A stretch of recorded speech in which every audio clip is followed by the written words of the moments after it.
The NDC, because the caucus in Parliament has demanded that the government immediately increases the farm gate price of cocoa to reflect the recent unprecedented hikes in the world market prices of cocoa. In a press statement by the minority, they demanded that government immediately increases the farm gate price of cocoa as it is in recent increase in cocoa prices on the world market, which has been occasioned by the global shortage of cocoa owing to a significant decline in cocoa output in Ghana and Cote d'Ivoire, who contributes approximately 70% of the total volume of cocoa produced globally. The NDC is deeply concerned about the sharp decline in Ghana's cocoa production volumes under the Akufo-Addo-Bawumia NPP government. This situation is set to get even worse as Ghana's cocoa production for the 2023-2024 crop season is reported to be about 450 metric tons, the lowest in the past 2 decades. They further stated that the reoccurrence of this situation this year will have dire consequences for the cocoa industry, which is on the verge of collapsing due to gross mismanagement and corruption. Now, Eric Opoku is the ranking member of Parliament's Food, Agric and Cocoa Affairs Committee, and he joins us on Zoom for a conversation on this. Good afternoon, sir, for joining us. Now, we have seen Cote d'Ivoire increase the farm gate prices for cocoa by about 50%. By how much are you proposing that the government should increase the prices here? Yeah, first and foremost, let me thank you for the opportunity. You know, Cote d'Ivoire, what they have offered is what is called minimum price. They don't run the kind of system we run in our cocoa sector. Our system is completely different from that of Cote d'Ivoire. And so, licensed buying companies in Cote d'Ivoire, even though this is the price they have offered, can offer more than that price because the price they have set is the minimum price.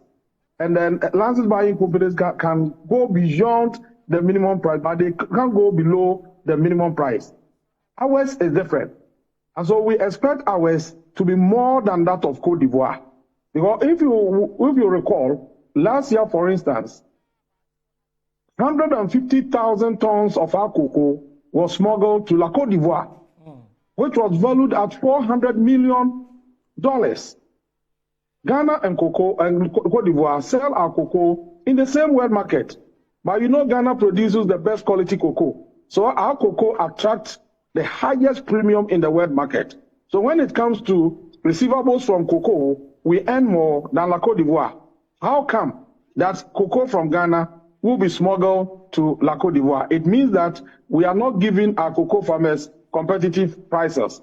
And so all that we are saying today is that God being so good, cocoa prices in the world market has peaked at $10,000, unprecedented in the history of cocoa, $10,000. which translates into 130,000 Ghana cedis per ton of cocoa per every 16 bags. So when you do the calculation, a bag of cocoa as we speak today is being sold at the world market at 8,125. And the president has already committed himself to ensuring that farmers are given 7.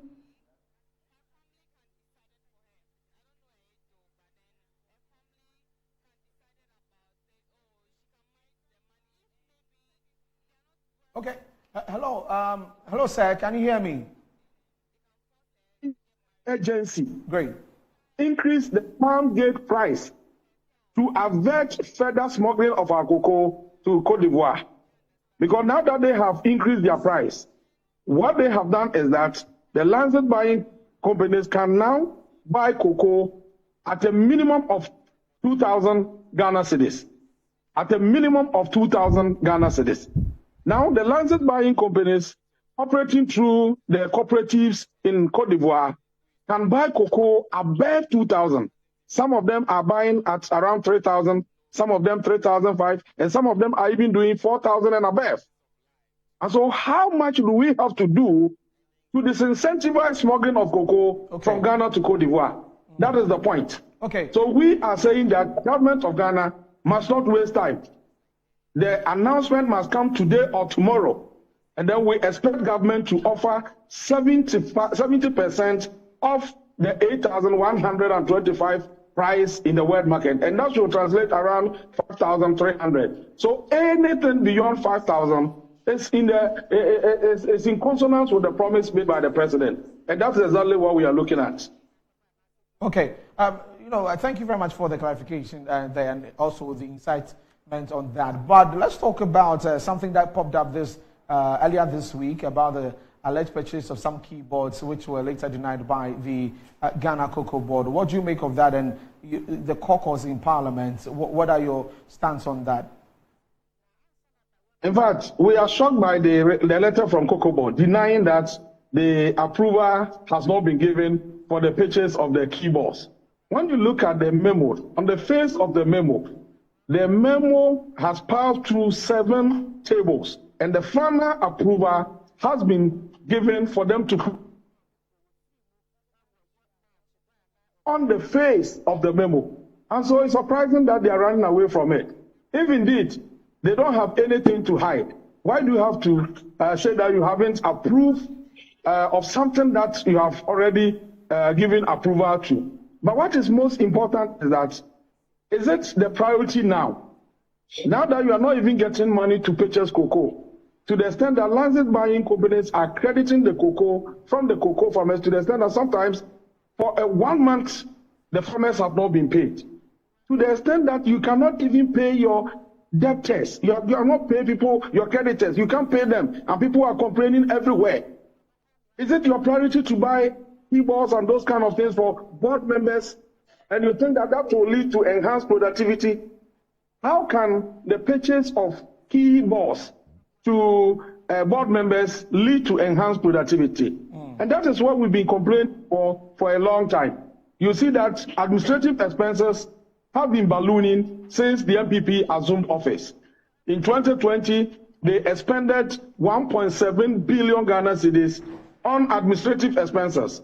And this was increased to 2.5 billion in 2021, 2.5 billion Ghana cedis, far above the total budgetary allocation to the Ministry of Agriculture.